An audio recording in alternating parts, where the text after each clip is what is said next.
Hello students, business organisation lesson 17। इसमें हम पढ़ेंगे विदेशी व्यापार, फॉरेन ट्रेड। विदेशी व्यापार के अंतर्गत विदेशी व्यापार का अर्थ, आवश्यकता, लाभ, हानि एवं कठिनाइयाँ, यानी कि meaning, needs, advantage, disadvantage and difficulties. तो विदेशी व्यापार किसे कहते हैं? सबसे पहले हम ये देखते हैं कि विदेशी व्यापार का अर्थ क्या हुआ। देखिए यहाँ विदेशी या अंतर्राष्ट्रीय व्यापार का अर्थ, विदेशी व्यापार को हम अंतर्राष्ट्रीय व्यापार के नाम से भी जानते हैं। ध्यान रखिएगा, विदेशी व्यापार पूछा है या अंतर्राष्ट्रीय व्यापार पूछा है तो दोनों का अर्थ एक ही हुआ। आइए, विदेशी या अंतर्राष्ट्रीय व्यापार का अर्थ क्या हुआ? तो जब दो या दो से अधिक देश परस्पर एक दूसरे की वस्तुओं तथा सेवाओं का क्रय विक्रय करते हैं तो इसे हम विदेशी व्यापार कहते हैं। जब दो या दो से अधिक देश परस्पर एक दूसरे की वस्तुओं तथा सेवाओं का क्रय विक्रय करते हैं तो इस तरह के क्रय विक्रय करने की क्रिया को हम विदेशी या अंतर्राष्ट्रीय व्यापार के नाम से जानते हैं। जैसे भारत और इंग्लैंड के मध्य होने वाला व्यापार विदेशी व्यापार का एक उदाहरण है। जैसे भारत द्वारा चाय का निर्यात इंग्लैंड को करना, ये विदेशी व्यापार का उदाहरण हुआ। ऐसे ही अगर बोकारो स्टील प्लांट के संचालन में रूस के इंजीनियरों की सेवाएं ली जाती हैं तो इस प्रकार की सेवाओं का क्रय विक्रय भी अंतर्राष्ट्रीय या विदेशी व्यापार का उदाहरण होगा। यानी कि जो भी वस्तुओं और सेवाएं एक से अधिक देश आपस में क्रय विक्रय करते हैं वस्तुओं और सेवाओं का, तो इस प्रकार के वस्तुओं और सेवाओं का क्रय विक्रय ही क्या कहलाता है? विदेशी व्यापार कहलाता है। अब देखिए विदेशी व्यापार के प्रकार, विदेशी व्यापार कितने प्रकार के होते हैं? तो विदेशी व्यापार को 3 भागों में बांटा गया है। पहला है आयात व्यापार, इंपोर्ट ट्रेड, दूसरा है निर्यात व्यापार, एक्सपोर्ट ट्रेड, और तीसरा है पुनर्निर्यात व्यापार, इंटरपोर्ट ट्रेड। 3 भागों में बांटा गया है।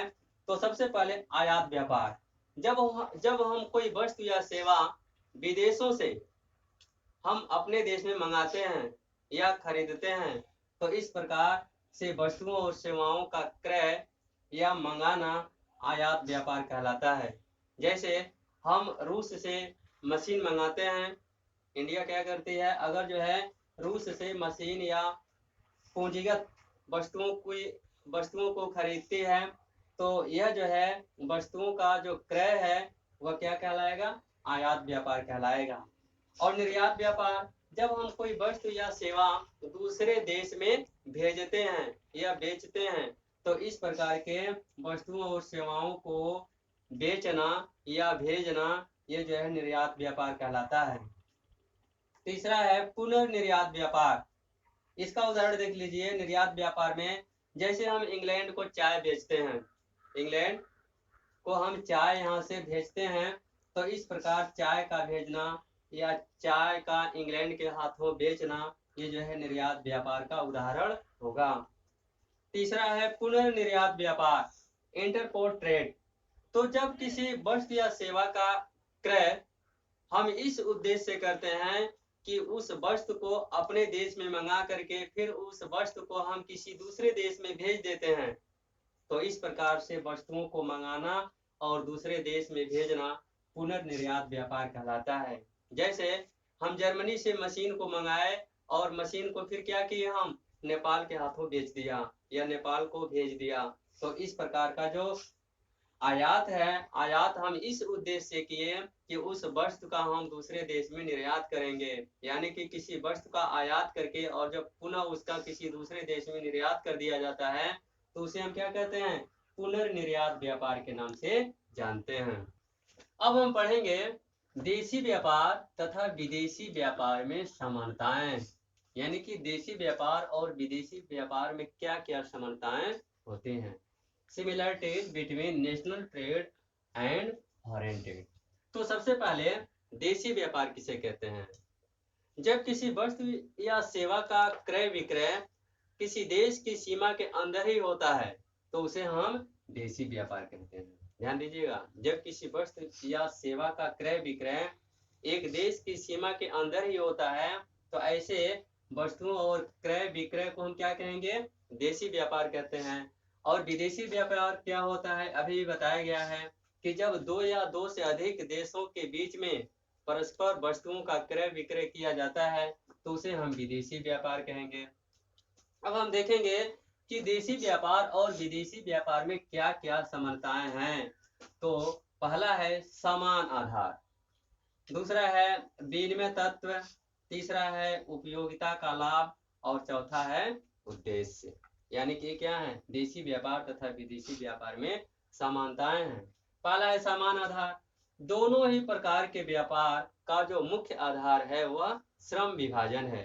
श्रम विभाजन का अर्थ ये हुआ कि कोई भी वस्तु या सेवा का उत्पादन कोई व्यक्ति या देश तभी करता है जब उसके पास जो है उस वस्तु या सेवा के उत्पादन के लिए पर्याप्त संसाधन उपलब्ध हो और उस वस्तु के निर्माण में उसे जो है स्पेशलाइजेशन यानी कि विशेषज्ञता प्राप्त हो। तो दोनों ही प्रकार के व्यापार का जो मुख्य आधार वो क्या है? श्रम विभाजन है। श्रम विभाजन का अर्थ आपको समझ में आ गया होगा कि श्रम विभाजन का अर्थ ये हुआ कि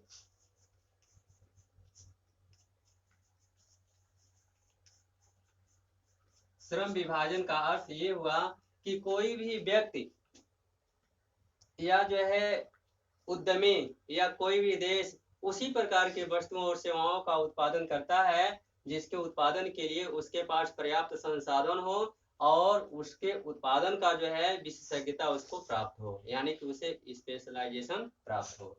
दूसरा है विनिमय तत्व। दोनों ही प्रकार के व्यापार का जो दूसरा आधार है या दूसरी समानताएं हैं वह क्या है? विनिमय तत्व। यानी कि दोनों प्रकार के व्यापार में विनिमय तत्व विद्यमान रहता है, यानी कि अदला बदली करते हैं। अदला बदली या तो प्रत्यक्ष विनिमय भी हो सकता है या जो है अप्रत्यक्ष विनिमय। प्रत्यक्ष विनिमय कब होगा?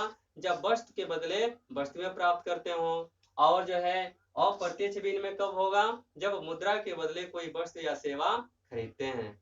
जैसे कुवैत से भारत जो है तेल मंगाता है और बदले में उसको अनाज देता है, तो हो जाएगा प्रत्यक्ष विनिमय। और जब रूस से वहां से मशीनें आती हैं भारत में, तो वहां से मशीन आती है रूस से और भारत क्या करता है? उसका भुगतान मुद्रा के रूप में करता है, तो उसे क्या कहेंगे हम? अप्रत्यक्ष विनिमय। अर्थात दोनों प्रकार के व्यापार में विनिमय तत्व क्या रहता है? विद्यमान रहता है। तीसरा है उपयोगिता का लाभ। दोनों ही प्रकार के व्यापार में जो क्रेता और विक्रेता हैं उनको उपयोगिता का लाभ प्राप्त होता है, यानी कि कम आवश्यकता वाली वस्तु के बदले उसको अधिक आवश्यकता वाली वस्तु प्राप्त हो जाती है। और उद्देश्य, दोनों ही प्रकार के जो व्यापार में जो क्रेता और विक्रेता हैं उनका जो मुख्य उद्देश्य होता है लाभ कमाना होता है। चाहे वह देशी व्यापार हो या विदेशी व्यापार हो, दोनों प्रकार के व्यापार में जो क्रेता और विक्रेता हैं उनका उद्देश्य क्या होता है? लाभ कमाना। तो उम्मीद है आप लोगों को ये समझ में आ गया होगा।